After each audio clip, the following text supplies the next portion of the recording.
Hello everyone, continue the topic of communicational exceptionality in last video. This video is going to talk about other three types of communicational exceptionalities: language impairment, speech impairment, and learning disability.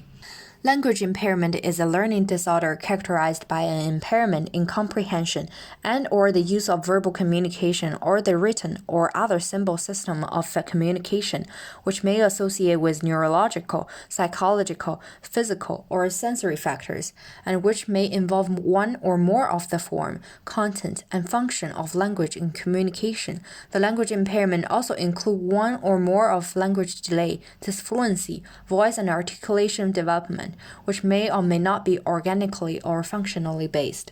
Speech impairment is a disorder in language formulation that may be associated with neurological, psychological, physical, or sensory factors that involves perceptual motor aspect of transmitting oral messages, and that may be characterized by impairment in articulation, rhythm, and stress. Etiology of speech and language impairments.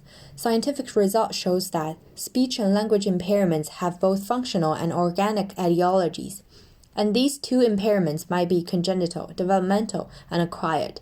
Aphasia and cleft lip or cleft palate could be one of the causes of these impairments. The characteristics of speech and language impairments can be categorized into expressive and receptive types. For the expressive type, people with speech and language impairments may experience difficulties with limited vocabulary, incorrect grammar or syntax, excessive repetition of information, and formulating questions. For a receptive type, people with speech and language impairments may experience difficulties with following oral directions, understanding humor or figurative language, comprehensive complex sentences, and responding to questions appropriately. For students with speech and language impairments, the major types of assistive technology can be divided into two areas. First, students with speech and language impairments have an array of computer software packages available to develop their speech and language skills, for example, first words. Secondly, students with speech and language impairments may use augmentative or alternative communication, which is AAC.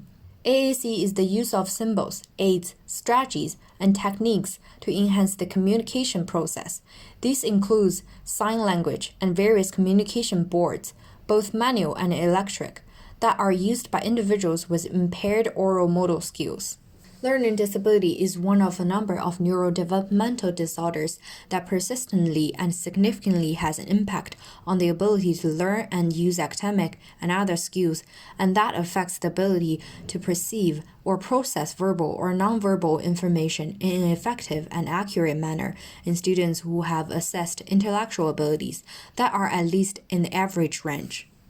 Learning disability can result in A. Academic underachievement that is inconsistent with the intellectual ability of the student, and or B. Academic achievement that can be maintained by the student only with extremely high level of effort and or with additional support. Learning disability can also result in difficulties in the development and use of skills in one or more of the following areas: reading, writing, mathematics, work habits, and learning skills. Upon these possible situations, learning disability may be associated with difficulty in social interactions considering the learning environment.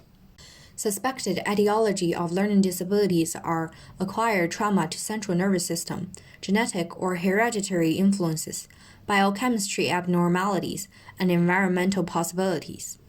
As a teacher, using cognitive training, direct instruction, mnemonic strategies, and learning strategies can be more supportive and effective to help students with learning disabilities to adapt a classroom environment and curriculum content.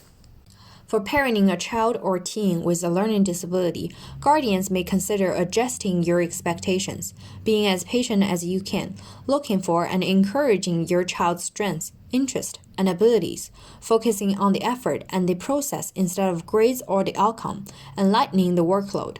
Moreover, guardians are suggested to avoid letting the learning disability define your child or teen and help them take advantage of learning supports. That's all for communicational exceptionalities. Thanks for watching. Hope to see you in the next video.